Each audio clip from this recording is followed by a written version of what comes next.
चलिए दोस्तों, कल हम लोग जो है 9 नंबर तक क्वेश्चंस को देख चुके थे। अगर 9 नंबर तक जो वीडियो नहीं देखे हैं वो जा कर के इससे पिछले वाले वीडियो में जाके देखें। और हम लोग आज देखते हैं क्वेश्चन नंबर 10। ये क्वेश्चन हमारी 10 है, क्लास 10th की मैथ चैप्टर फर्स्ट का ऑब्जेक्टिव है। यहाँ पर देखिए पूछा जा रहा है कि निम्नलिखित में से कौन अभाज्य संख्या। तो अभाज्य संख्या जैसे हमको पूछा गया है तो हमको क्या करना है, जब अभाज्य संख्या जब यहाँ पर पूछा गया तो हम जवाब देंगे कि 15 क्या है, अभाज्य है कि भाज्य है, इसके बारे में जाना है। तो ये देखिए 1 से भी कट रहा है, 3 से भी कट रहा है, और ये 5 से भी कट रहा है, और ये 15 से भी कट रहा है। तो ये आपको अभाज्य नहीं हो सकता है, ये आपको भाज्य हो जाएगा। तो इसीलिए हमारा ये ऑप्शन गलत हो गया। तो अब हम देखेंगे 23 को। 23 क्या है, ये देखिए 1 से और 23 से कटेगा, इसके अलावा और किसी से नहीं कटेगा। तो इसका राइट आंसर क्या हो जाएगा, ख नंबर हो जाएगा। चलिए हम लोग नेक्स्ट क्वेश्चन को हम लोग देखते हैं। नेक्स्ट क्वेश्चन हमारा है, कह रहा है कि 65 यदि 65 तथा 117 का मौसा 65 है, हम तो माइनस 117 के रूप में है।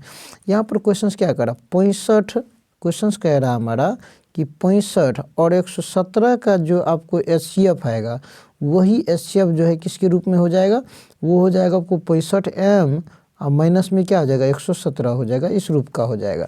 यानी इसका HCF देखिए निकाल के हम लोग देखेंगे तो जो आएगा HCF वो इसके बराबर हो जाएगा, ये कहने का मतलब उसका है। ठीक है, तो हम लोग क्या करते हैं, हम लोग निकालते हैं पहले HCF। किसका निकालेंगे HCF, तो 65 और 117 का हम लोग निकाल लेते हैं HCF। यहाँ देखिए हो जाएगा हमको कितना, 65 हो जाएगा। ठीक है, लगा 1 टाइम 65 आया, फिर हमको कितना हो जाएगा, यहाँ पर आ जाएगा हमको 52। ठीक है, हम फिर क्या करेंगे, अब नहीं लगेगा तो 65 में ही लगाएंगे। तो यहाँ पर लगेगा 1 टाइम, 52 दे दिए। यहाँ पर हमको बचा 13 से हम क्या करेंगे 52 में करेंगे। तो 13 चौको कितना होता है 52, ये क्या हो जाएगा 52 कट गया। यानी कौन काटा, तो हमको 13 काटा है। तो इसका HCF क्या हो गया, HCF हो गया हमको 13। तो इसका आप देखिए क्वेश्चन जो कर रहा है उसका हम लोग क्या करेंगे, लिखेंगे। कह रहा है कि 65 और 117 का जो है हम लोग को जो HCF है वो कितना आ गया, हमको 13 आया। ये 13 जो है किस रूप में कह रहा है कि 65m माइनस 117 के रूप का है। ये जो HCF है किसका, ये हमारा 65 और 117 का क्या बताइए HCF निकला है। ये जो HCF है ये 13 है और ये 13 इस रूप का है। किस रूप का है, 65 माइनस 117। इसको सॉल्व करेंगे तो हमको कितना आना चाहिए, 13 आ जाएगा, ये कह रहा है क्वेश्चन। तो हम लोग क्या करते हैं, हम करते हैं इसका हल। ठीक है, कितना आ जाएगा, m का वैल्यू, ये m पूछा जा रहा है। ठीक है, अब m निकालना आसान है। ये देखिए सर माइनस में इधर आएगा तो प्लस में हो जाएगा। तो लिखेंगे 13 प्लस 117 बराबर कितना हो जाएगा 65m लिखाएगा। यहाँ पर देखिए इसको अगर जोड़ेंगे तो 130 हो जाएगा, बराबर कितना हो गया 65m हो जाएगा। कितना हो जाएगा 65m। इसको अगर काटा जाए तो ये 2 मरतबे में कट जाएगा। तो इसका मतलब हुआ कि m का वैल्यू कितना हो जाएगा 2। इसका राइट आंसर क्या हो जाएगा 2 हो जाएगा।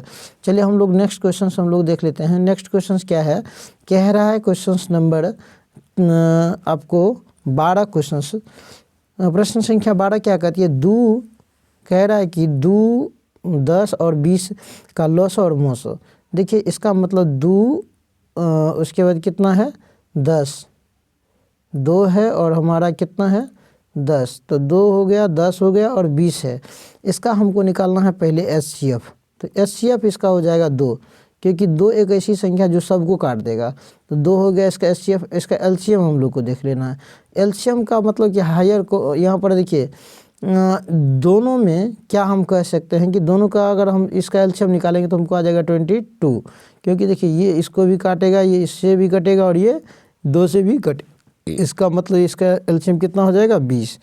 अब क्वेश्चन क्या कह रहा है, क्वेश्चन कह रहा है हमको अनुपात किसका, तो लॉस और मोसो का। लॉस हमको निकला 20 और मोसो निकला है 2। तो ये इसको देखिए काटेंगे, 2 एकम 2 और 10 दूना कितना हो जाएगा 20। तो इसका अनुपात हो जाएगा 10:1। इसका राइट आंसर हो जाएगा ख नंबर। चलिए हम लोग मिलते हैं नेक्स्ट वीडियो में।